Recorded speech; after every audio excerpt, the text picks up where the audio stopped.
nagalatu sagalee waaqayyoo mata duree akka jedhu irratti isinitti dubbadha. Birmadummaa waaqeffannaa hafuura keessatti simachuu. Birmadummaa waaqeffannaa hafuura keessatti simachuu. Maal jechuu akka ta'e mata dureen kun yommuu barannu nu galuu danda'a. Kutaa macaafa qulqulluu irraa iddoon dura dhaabbadhee dubbadhu macaafa hojii ergamootaa boqonnaa 16 lakkoofsa 16 irraa kaaseeti jira ergaan suni. Ani garuu iddoo nama dubbise 25 irraa jalqabeeti. Ergaa kana keessa waa'ee maaliitu jira? Waa'ee Phaawulosiif Sillaas Filiphisiyoositti wangeela lallabuudhaaf yommuu isaan adeeman mandara sana keessatti qabamanii yommuu isaan hidhaman seenaa tokkotu ture.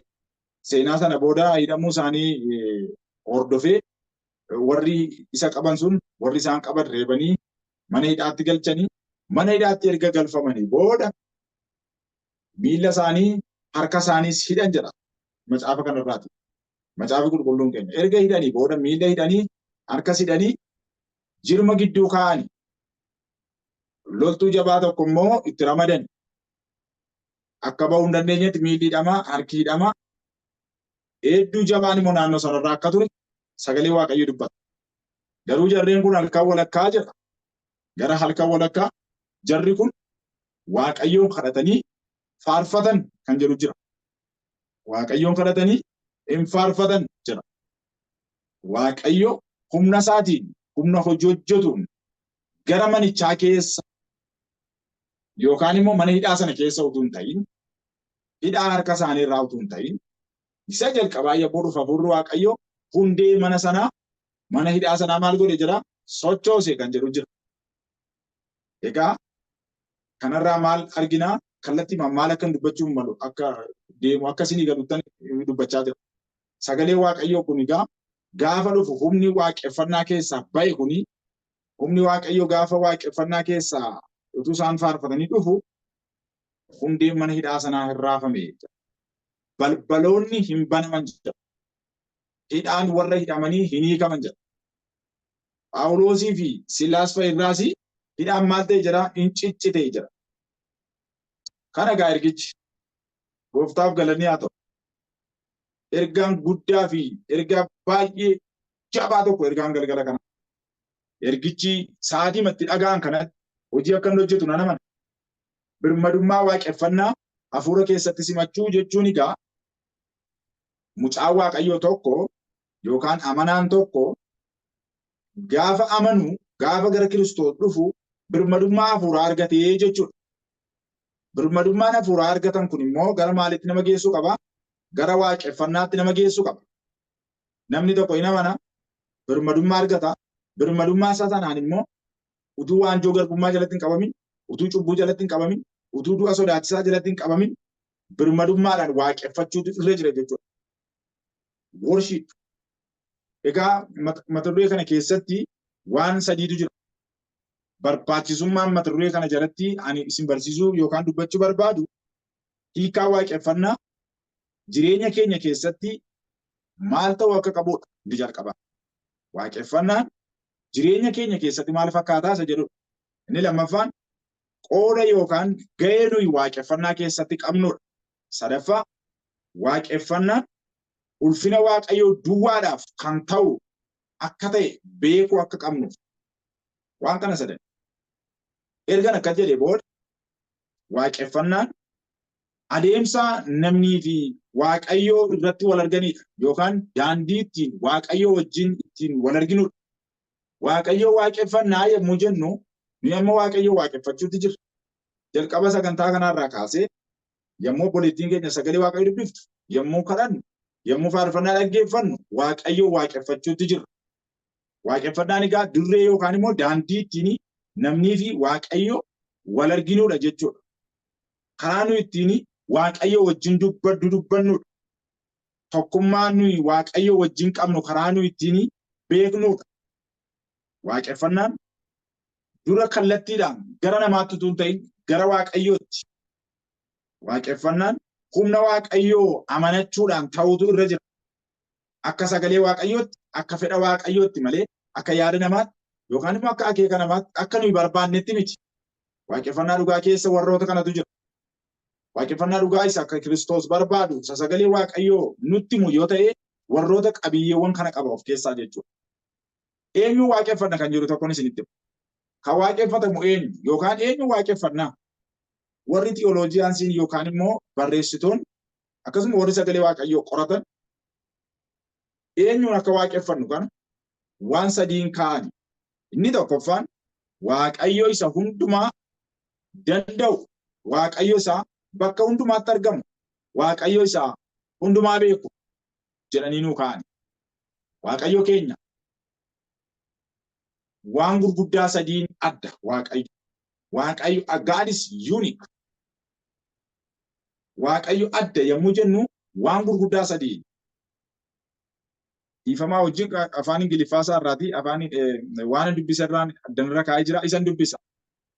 Omnipotent humna daangaa hin qabne isa qabu sana. Omnipotent humna daangaa hin qabne isa qabu sana waaqeffanna. Amma isinii ani biyya tokkon jira isin immoo biyya biraa jirtu. Hafuurri waaqayyo garuu bakka hundumaa irratti to'annoo godhee jira jechuudha. Biyya hamma biyyaatti, daangaatti hamma daangaatti waaqayyo qabatee jira jechuudha. Humni isaa daangaa qabu jechuudha.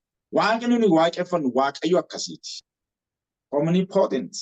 Waaqa daangaa hin qabne. Lammaffaa omniscient. Omniscient ni jedhamu immoo waaqa waan hundumaa beeku jechuudha. Waaqayyo isa hundumaa beeku waaqeffanna. Namni waan hundumaa hin beeku. Gurguddoonni waan hundumaa hin beekan. Namni barateef waan hundumaa hin beeku. Omniscient. Waaqayyo isa hundumaa beeku waaqeffanna. Sadaffaa omnipresent. Omnipresentiin iddoo hundumaatti waaqa argamudha. Waaqa iddoo hundumaatti argamu al tokkicha. Waan tokkoon isinitti himu. Ani biyya kana keessattan argama. Anama biyya Itoophiyaa keessattan argama. Iddoo isin jirtan sana hin jiru. Asumaayyuu bakka tokko hin jiru. Waaqayyo garuu bakka hundumaatti argama si'a tokkicha. Addummaa waaqayyoo wantoota gurguddaa kana sadanii dubbatama. Amala waaqayyoof addummaa waaqayyoo kan jedhutu jira. Egaa addina keessatti waan tokkoon isinitti himee darba. Waaqayyo adda yommuu jennu wantoota kana. Waaqayyo daangaa hundumaa irratti humna qaba. Waaqayyo waan hundumaa gochuu danda'a. Waaqayyo hundumaa beeka. Waaqayyo al tokkicha bakka hundumaatti argama. Waaqayyo akkasii waaqeffannan gabaabaadhumatti. Waaqayyo amalli isaa immoo jira. Amalli waaqayyo immoo jira. Jaalalli, obsi, garraamummaan, namaaf yaaduun amala waaqayyo qooddachuu hin dandeenya. Addummaa waaqayyo garuu namni qooddachuu hin danda'u. Egaa waaqayyo inni waaqeffannu kuni isa kana jechuudha. Ba'uu boqonnaa sadii akkasiin dhaxxanii yaadattan hin barbaada. Sabni Israa'el waaqayyo akkasii utuu qabu isa hoomanii potent ta'e, isa hoomanii present ta'e, hoomanii science isa ta'e kana utuu qabu sabni waaqayyo biyya ormaatti waggaa 430 oliif garbummaa jala jiraati. Garbummaa jala jiraati. Yommuu waa'ee saba sanaa yaadu, waa'ee guddummaa waaqayyoo immoo yommuu yaadu, wanti walitti firoomuu didee nama rakkisu hedduu jira. Maaliif jennaan? Waaqayyo waan hundumaa gochuu danda'a. Waaqayyo waan hundumaa beeka. Waaqayyo humni isaa hin cabu. Aangoo waaqayyoo hin socho'u. Sabni kun waaqa akkasii qaba. Garuu waggaa 430 immoo garbicha. Walitti hin dhufu. Waaqayyo akkasii waaqeffachaa garuu garbummaa fi bittaa jal'inaa jala jiraachuun kun walii faallaadha jechuudha. Kana kan fiduu danda'u cubbuun waaqayyoof abboomamuu diduun garbummaa fi iddoon barbaachifne keessatti qabamuu fiduu danda'a. Egaa sabni Israa'el bara kanaa hundumaa waggoota hamma kanaa waaqa akkasii qabaachaa garbummaatti jiraachaa turanii jechuudha. Waaqayyoo gara saba sanaa deeme. Waaqayyoo gara saba sanaatti gadi bu'e. Akkas jedhe. Ba'uu boqonnaa 4 lakkoofsa 23 ilma koo gadhiisi akka inni dhaqee naaf hojjetuuf jedhe. Ba'uu boqonnaa 5 lakkoofsa 1. Sabni koo lafa onaa keessaa deemee anaaf hojjetu gadhiisi jedha. Ba'uu boqonnaa 8 lakkoofsa 1. Anaaf hojjetanii saba koo gadhiisi jedha. Ba'uu boqonnaa 9 lakkoofsa 1. Sabni koo dhaqee naaf hojjetu gadhiisi jedhe Waaqayyo. Haleluuyaa. Dhaqee naana waaqeffatu. NIV irraa akka jedhee dubbata. Afaan Ingiliffaatiin sarara tokkoon asirratti barreessa. Let my people go so that they may worship me.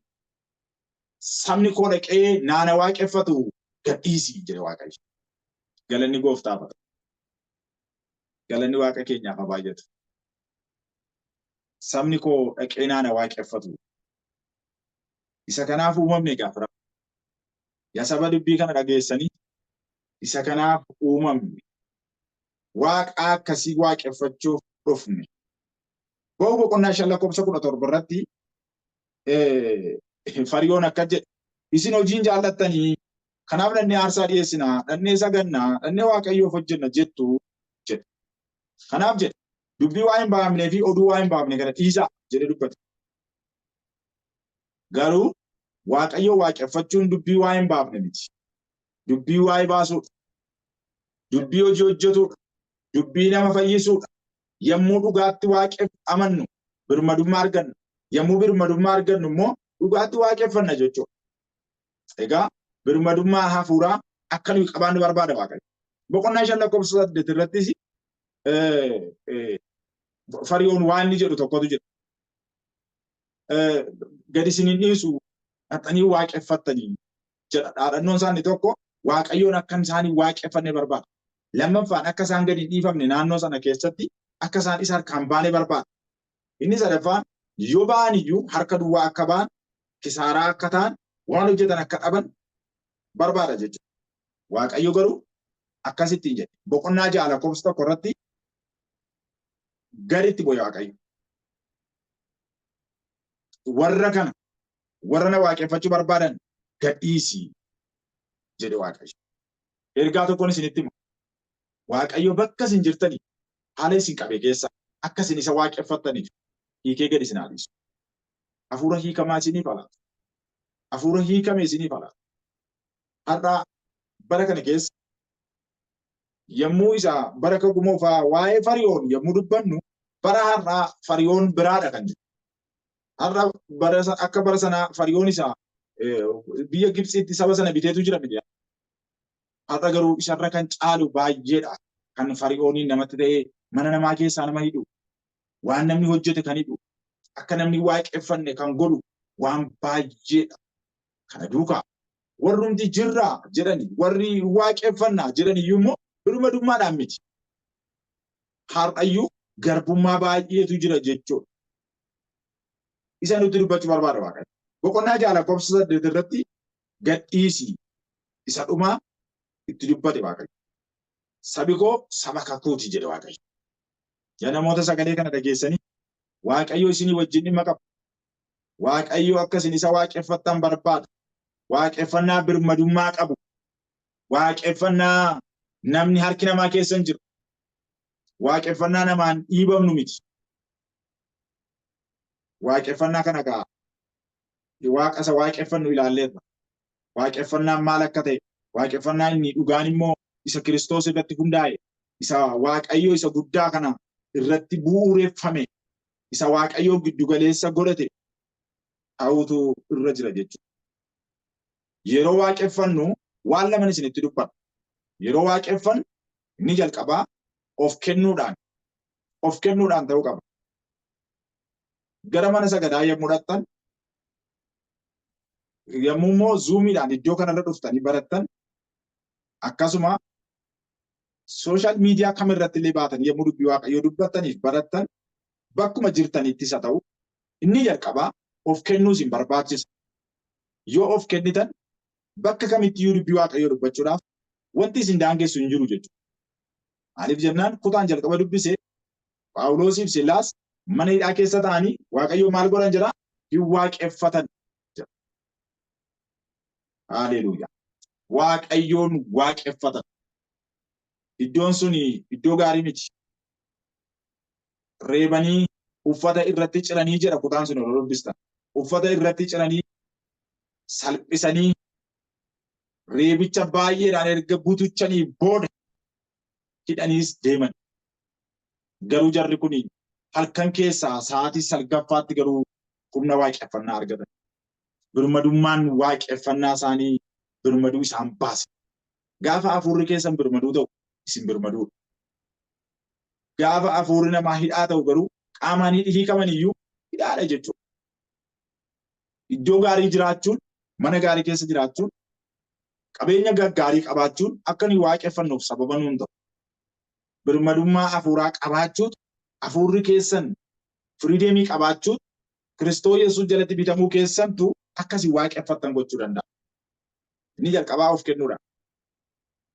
Akka jedhe Waaqayyo keessa deebii boqonnaa 6 lakkoofsa 5 irratti akkasuma kakuu haaraa keessaa immoo Maatiyos 22:37 irratti Waaqayyo akka jedhe saba isaatiin yaa saba koo jedhe garaa kee guutuu, humna kee guutuu, jireenya kee guutuu, yaada kee guutuu anaaf hojjedhu jedhe Waaqayyo. Yommuu waaqeffannu gaa warroonni kun hundumti isaanii ilaalamuutu irra jira. Garaa keenya guutuu ta'uutu irra jira. Humna keenya guutuu ta'uutu irra jira. Jireenya keenya guutuu, yaada keenya guutuu Waaqayyo waaqeffachuutu nurra eegama jechuudha. Dubbiin Waaqayyo isa kana nutti hima. Sagaleen Waaqayyo isa kana nutti hima. Jireenya keenya guutuudhaan Waaqayyo waaqeffachuu qabna. Yaada keenya guutuudhaan Waaqayyo waaqeffachuu qabna. Dubbiin ani isinitti dubbadhu kun yaada keenya guutuu waaqeffachuu qabna yommuu jennu maal jechuu akka ta'e yoo dubbanne kanuma iyyuu hiiknee fixuu hin dandeenyu. Bal'aadha jechuudha. Isin garuu kana booda ilaaluu dandeessu. Warroonni dhaggeeffattanis booda dubbii kana xiinxaluu danda'uu qabdu jechuudha. Egaa garaa kee guutuu, humna kee guutuu, jireenya kee guutuu, yaada kee guutuudhaan na jaallachuutu sirra jira jedhe Waaqayyo. Isaayyaas boqonnaa 6 keessatti Waaqayyo akka jedhe eenyutu ergaa naa dhaqa? Nuu dhaqa. Eenyuun erganna? Gaafa jedhee sagaleen dubbatu Isaayyaas akka jedhe anatu jira, anatu dhaqa jedhe. Kana jechuun maali? Garaa guutuudha jechuudha. Fedhii qaba jechuudha. Ergaa kana dhaquudhaaf qophiidha jechuudha. Phaawulos Xiimotewoosin akka jedha. Ati dubbii kanaa kennaa kanaan hojjedhu itti of gadhiisedha. Fedhii qabaadhu jechuudha. Dirqamaan utuu hin ta'in sagalee Waaqayyoo akka nuyi fedhiidhaan jaalalaan hojjennu barbaada. Akka nuyi jaalalaan isa waaqeffannu barbaada Waaqayyo. Kanaaf itti of gadhiisaa Waaqayyoon waaqeffadhaa. Haleluuyaa. Har'a mana sagadaa keessatti tokkummaa qulqullootaa gidduus yommuu jiraattan inni kun baay'ee barbaachisaadha. Waaqayyo yaada garaa namaati kan inni ilaalu obboloota. Yaada garaa keenyaati kan inni madaalu Waaqayyo. Kanaaf sagalee kanaan of ilaaluutu nurra jira. Haala kam keessatti illee qorumsaaf girraa'ana akkamii keessatti illee Waaqayyoof hojjechuutu isinirra jira. Qorontoos isa duraa boqonnaa 14 lakkoofsa 15 irraa dubbisuu dandeessa. Jireenya keenya hundumaatiin, yaada keenya hundumaatiin qorumsa akkamii keessatti illee Waaqayyoof hojjechuu akka qabna. Hafuurri keenya Waaqayyoo waaqeffachuu qaba. Qalbiin keenya Waaqayyoo waaqeffachuu qaba. Akka jedhe Phaawulos, ani hafuura kootiin nan kadhadhaa jedhe. Yommuu hafuura kootiin kadhadhuu jedhe, qalbiin koos hin kadhata jedhe. Yommuu ani hafuura kootiin faarfadhu, qalbiin koos hin faarfata jedhe. Bara har'aa amma namni dhuguma qalbii isaatiin hin faarfata. Dhuguma hafuura isaatiin yeroo kadhatu qalbii isaanis kadhataa jira. Inni jedhu gaaffii. Egaa garuu dubbiin kun jireenya keessan keessatti dhiibbaa gaarii haa uumu. Phaawulos isa kana dubbata. Hafuurri koos qalbiin koos Waaqayyoof jechuu isaati. Ergaa isaa jecha isaa tokko wajjin walitti fakkaata. Ergaa isaa tokko wajjin walitti fakkaata. Ani jedhe yoon du'es yoon jiraadhes kan isaanaaf du'eeti jedheen. Kan Kiristoos ani kan Kiristoosi.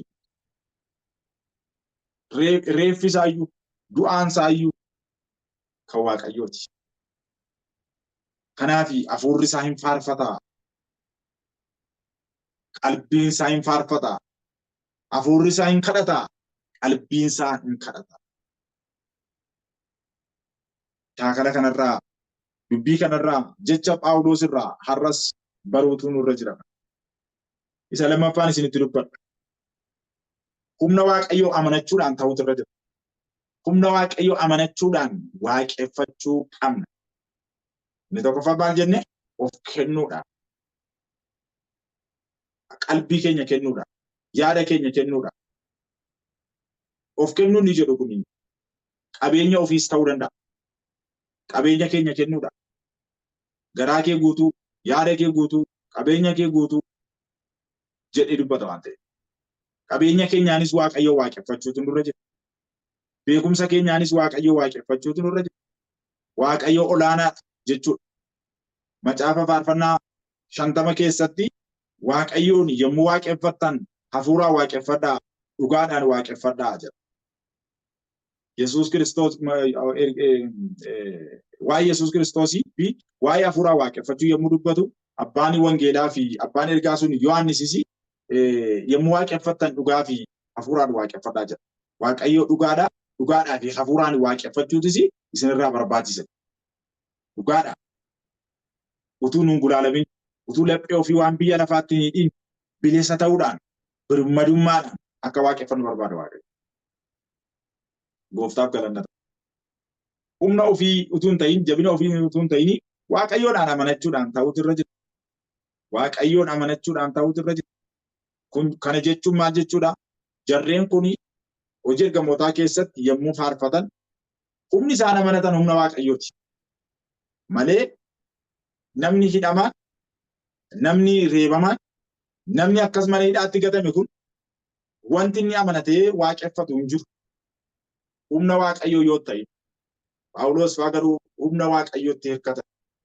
Obboloota saba Waaqayyoo waan tokko isinitti bakka jirtaniin waaqeffannaa keessan hin dhaabinaa. Waaqeffannaa keessan addaan hin kutinaa. Hariiroo Waaqayyoo wajjin qabdan addaan hin kutinaa. Jabaadhaa. Abbaanii Phaawulos yommuu warra Tasaloniqee barreessu kadhannaa keessan hin dhiisinaa jedha. Itti fufaa jedha. Waaqeffannaa keessan ittuma fufaa jedha. Gararraa isaarratti yommuu dubbistan immoo gammadaa jedheetu waaqeffannaa keessan ittuma fufaa jedha. Kadhannaa keessan ittuma fufaa jedha. Attamitti jechuudha gammachuudhaan garaa gammachuu qabu. Akka isaaf hojjennu akka immoo isa amanannu barbaada Waaqayyo. Phaawulosiif Sillaas Waaqayyoon amanatanii hin kadhatanii hin faarfatanii hundeen mana hidhaa hin socho'e jedha. Haaleluyyaa. Galanni Gooftaaf haa ta'u. Hundee mana hidhaa sochoose humnichi. Yommuu Waaqayyoon amanatanii waan hin socho'a hin jedhamnetu socho'a jechuudha. Waan hin raafama jettanii yaadnetu raafama.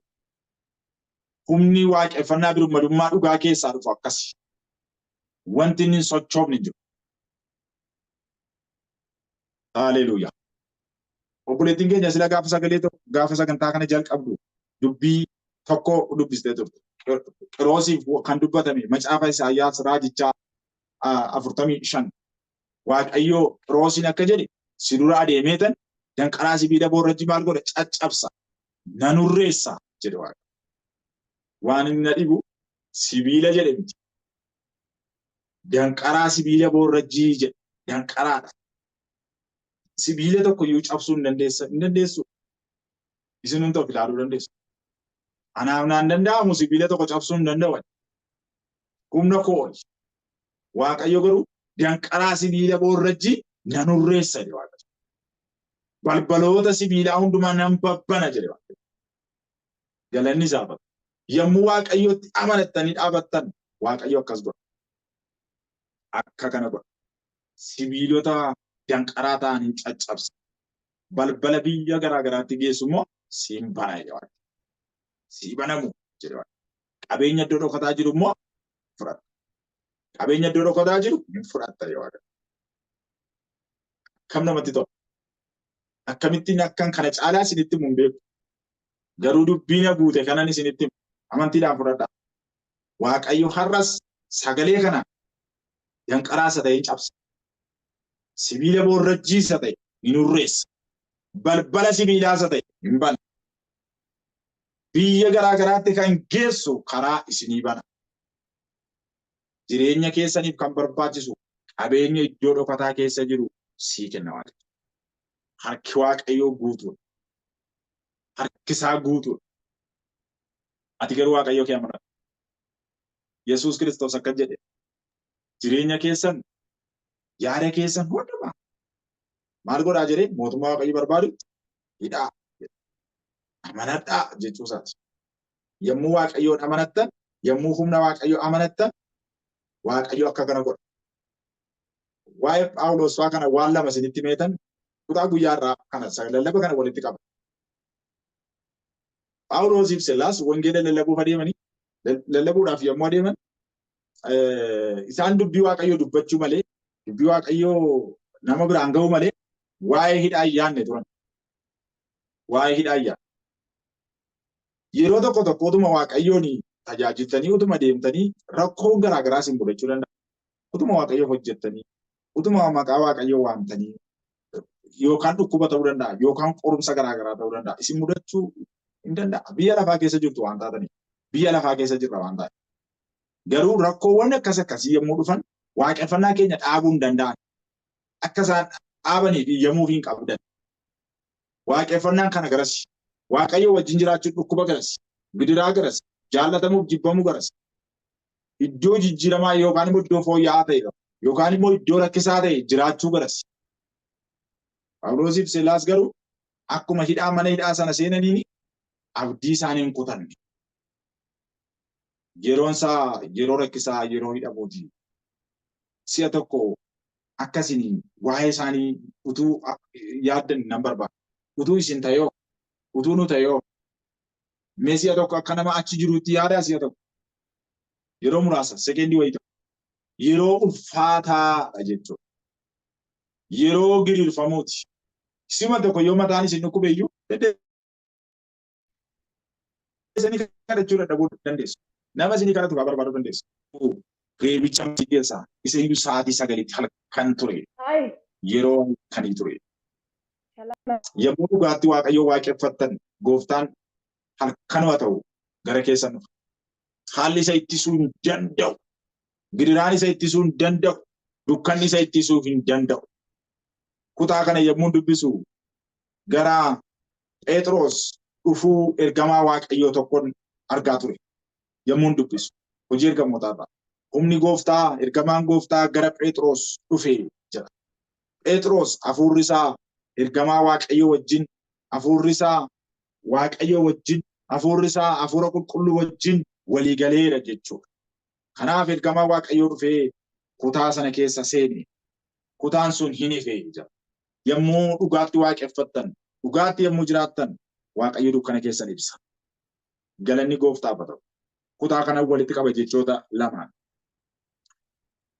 Waan kun yookaan mata dureen kun birmadummaa dhugaa keedhaanii waaqeffannaa keenya geggeessuutu nurra jira jechuudha.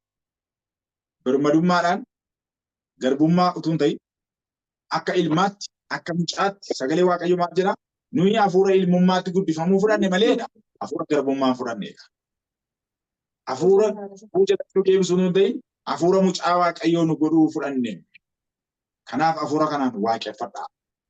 Iddoo jirtanitti jabaadhaa. Namoonni dubbii kan dhageessan hafuura keessan birmaduu godhaa. Gammadaa waaqeffadhaa. Fuula Waaqayyoo dura deddeebi'aa. Isa lammaffaa Qorontos boqonnaa 3:17 irrattis isa kana dubbata jechuudha. Waaqayyoof attamitti akka jiraachuu qabnu jireenya hafuuraa keenyaa eeggachuutu nurra akka jiru. Gooftaaf galanna ta'u. Waaqayyoo akka nuyi birmadummaatti jiraannuuf birmaduu nu baase. Innis of kennuudhaan ta'uu danda'a. Waaqayyoon amanachuudhaan, yaada keenya kennuudhaan, qabeenya keenya kennuudhaan, humna keenya Waaqayyoof kennuudhaan, fedhii qabaachuudhaan Waaqayyoon waaqeffachuutu isinirra jira. Yommuu Waaqayyoon amanattan, Waaqayyoo hidhaa harka keessan irraa utuu hin ta'in, hidhaa miila keessan irraa duwwaa utuu hin ta'in, hidhaa naannoo keessan jiru siniika. Utuu isaan faarfatanii namoonni warri hidhamanii jiran isaan akka dhaggeeffatan hidhaan irraa hiikamee balballi irraa banamedha. Haalleluuyaa. Kuticha irra deebi'ee dubbiseetan walitti qaba. Akka jedha. Dingatas hamma hundeen manicha hidhaa raafamutti socho'ii lafaa guddaan ta'e achumaan balbaloonni manicha hidhaa hundinuu banamanii hidhaa warra hidhamanii hundinuu hiikaman jedha. Haalleluuyaa. 25 irratti gara halkan walakkaa Phaawulosiif Sillaas Waaqayyoon kadhatanii faarfatan. namoonni baay'een isaan dhaggeeffatu turan jedha. Maqaa Yesuus Kiristoosiin, maqaa Yesuus Kiristoosiin ilma Waaqayyooti. Namoonni dubbii kana dhageessan bakka jirtanii hidhaan hafuuraa haa hiikamu, hidhaan foonii haa hiikamu, hidhaan jireenyaa haa hiikamu, hidhaan jireenya namaa hidhee jiru, hidhaan dhukkubaa haa hiikamu, hidhaan du'aa ijoollee Waaqayyoo irraa haa hiikamu. Hin hiikaman, gadhiifaman, balballi irraa banameedha. Oh, haleluuyaa.